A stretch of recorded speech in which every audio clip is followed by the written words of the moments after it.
VD. Satheesan മന്ത്രിസഭയുടെ ആദ്യ യോഗം പൂർണ്ണമായി. തെരഞ്ഞെടുപ്പ് കാലത്ത് പ്രഖ്യാപിച്ച 5-ൽ 2 ഗ്യാരണ്ടി ഇപ്പോൾ നടപ്പാക്കുന്നുവെന്ന് മുഖ്യമന്ത്രി വി.ഡി. സതീശൻ വ്യക്തമാക്കി. കെ.എസ്.ആർ.ടി.സി. ബസ്സുകളിലെ സ്ത്രീകൾക്കുള്ള സൗജന്യ യാത്ര, വയോജനങ്ങൾക്കായുള്ള പ്രത്യേക വകുപ്പുമാണ് ഇന്ന് പ്രഖ്യാപിച്ചത്. ജൂൺ 15 മുതൽ കെ.എസ്.ആർ.ടി.സി. ബസ്സുകളിൽ സ്ത്രീകൾക്ക് സൗജന്യ യാത്ര പ്രാബല്യത്തിൽ വരുമെന്ന് മുഖ്യമന്ത്രി ഉറപ്പു നൽകി. വിശദാംശങ്ങൾ പിന്നീട് പ്രഖ്യാപിക്കുമെന്നും അദ്ദേഹം പറഞ്ഞു. വയോജനങ്ങൾക്കായി പ്രത്യേക വകുപ്പ് രൂപീകരിച്ചെന്നും തന്റെ അറിവിൽ രാജ്യത്താദ്യമായി കേരളത്തിലാണ് വയോജനങ്ങൾക്കായി വകുപ്പ് രൂപീകരിക്കുന്നത് എന്നും മുഖ്യമന്ത്രി കൂട്ടിച്ചേർത്തു. ആശാ വർക്കർമാർക്ക് നൽകിയ വാക്ക് പാലിക്കുമെന്നും അദ്ദേഹം വ്യക്തമാക്കി.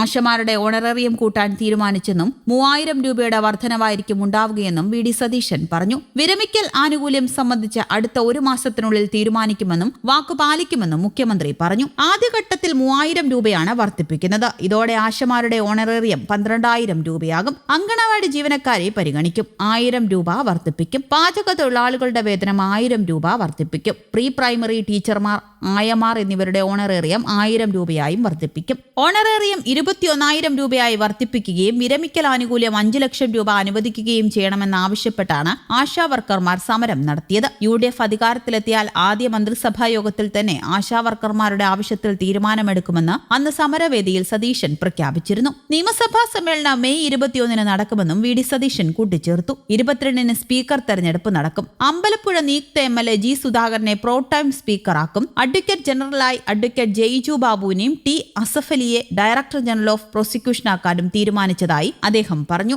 നവകേരള യാത്രക്കിടെ KSU യൂത്ത് കോൺഗ്രസ് പ്രവർത്തകരെ മുൻ മുഖ്യമന്ത്രിയുടെ ഗൺമാൻ അടക്കമുള്ളവർ മർദ്ദിച്ച സംഭവത്തിൽ പുനരന്വേഷണത്തിന് ഉത്തരവിട്ട മുഖ്യമന്ത്രി വി.ഡി. സതീശൻ ആദ്യത്തെ മന്ത്രിസഭാ യോഗത്തിനു ശേഷം വാർത്താസമ്മേളനത്തിലാണ് മുഖ്യമന്ത്രി ഇക്കാര്യം അറിയിച്ചത്. സ്പെഷ്യൽ ടീം പുനരന്വേഷണം നടത്തുമെന്നും അദ്ദേഹം കൂട്ടിച്ചേർത്തു. 15-12-2023 നവകേരള പരിപാടിയുടെ ഭാഗമായി അന്നത്തെ മുഖ്യമന്ത്രി ആലപ്പുഴ എത്തിയപ്പോൾ റോഡരികിൽ പ്രതിഷേധിച്ചവർക്കെതിരെ മുഖ്യമന്ത്രിയുടെ ഗൺമാനായ ആളുകൾ വളഞ്ഞിട്ട് ആക്രമിച്ച സംഭവം കേരളത്തെ നടുക്കിയൊന്നായിരുന്നു. സംഭവത്തിൽ പുനരന്വേഷണം നടത്താൻ ആലപ്പുഴ മജിസ്ട്രേറ്റ് കോടതി നവംബർ 8, 2024 ഉത്തരവിട്ടു. എന്നാൽ അന്വേഷണം നടന്നില്ല. അതിനാൽ ഒരു സ്പെഷ്യൽ ടീം ഈ കേസ് അന്വേഷിക്കുമെന്നാണ് വി.ഡി. സതീശൻ വ്യക്തമാക്കിയത്. നിയമസഭാ തെരഞ്ഞെടുപ്പിൽ ആലപ്പുഴയിൽ നിന്ന് ജയിച്ച KSU നേതാവ് A.D. തോമസ് ഉൾപ്പെടെയുള്ളവർക്കാണ് അന്ന് മർദ്ദനമേറ്റത്. മുഖ്യമന്ത്രിയുടെ ഗൺമാൻ അനിൽകുമാർ, സുരക്ഷാ ജീവനക്കാരൻ സന്ദീപ് എന്നിവർ കുറ്റം ചെയ്തിട്ടില്ലെന്ന് റിപ്പോർട്ട് നൽകി കേസ് അവസാനിപ്പിക്കാനായിരുന്നു ക്രൈംബ്രാഞ്ചിന്റെ ശ്രമം. ഇതിലാണ് വീണ്ടും പുനരന്വേഷണത്തിന് മുഖ്യമന്ത്രി ഉത്തരവിട്ടിരിക്കുന്നത്. കേസിലെ നിർണായക തെളിവായ വീഡിയോ ദൃശ്യങ്ങൾ ശേഖരിക്കാതെയാണ് ക്രൈംബ്രാഞ്ച് കേസ് അവസാനിപ്പിച്ചത് എന്ന ആരോപണം ഉയർന്നിരുന്നു.